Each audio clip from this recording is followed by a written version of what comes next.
हे viewers, तो आज इस वीडियो में हम जानने वाले हैं एक केस लॉ जो कि हमारा बेस्ड है लिफ्टिंग ऑफ कॉर्पोरेट व्हील के ऊपर, जो जुडिशियल इंटरप्रिटेशन के अंडर आता है।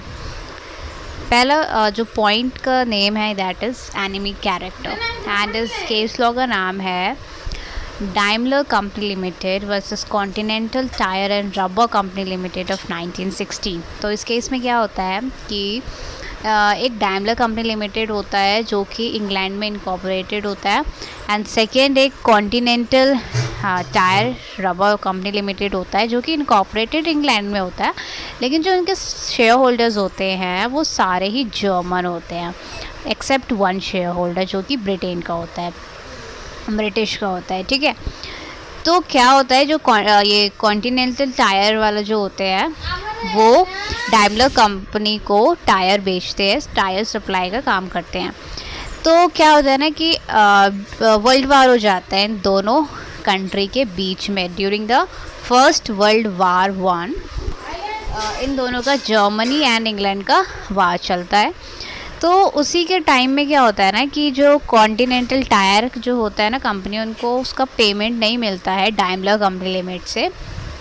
तो कॉन्टिनेंटल वाले जो कंपनी होती है वो एक ट्रेड डेप्ट जो केस होता है वो फाइल करती है कोर्ट में।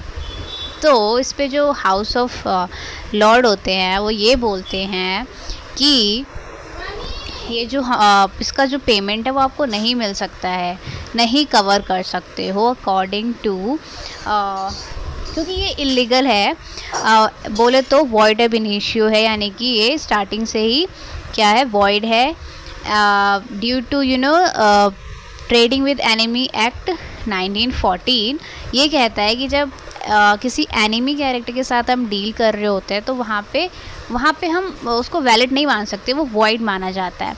अब ये एनिमी कैरेक्टर क्यों है, जैसे I am telling you that कि जर्मनी एंड इंग्लैंड का वार चलता है, तो ये जो कंपनी होता है वो कंपनी तो ऑब्वियसली इंग्लैंड में इनकॉर्पोरेटेड होता है, लेकिन वो होते तो जर्मनी के हैं, और जो डाइमलर होता है कंपनी वो इंग्लैंड में होता है। तो इंग्लैंड जर्मनी के साथ अब डील नहीं कर सकती है, इसीलिए इस केस में जो ये चीज़ अप्लाई नहीं हो सकती कि हम ये बोल दें कि इनकॉर्पोरेटेड तो इंग्लैंड में है ना, इसका मतलब इंग्लैंड की कंपनी है। नो, ऐसा नहीं हो सकता।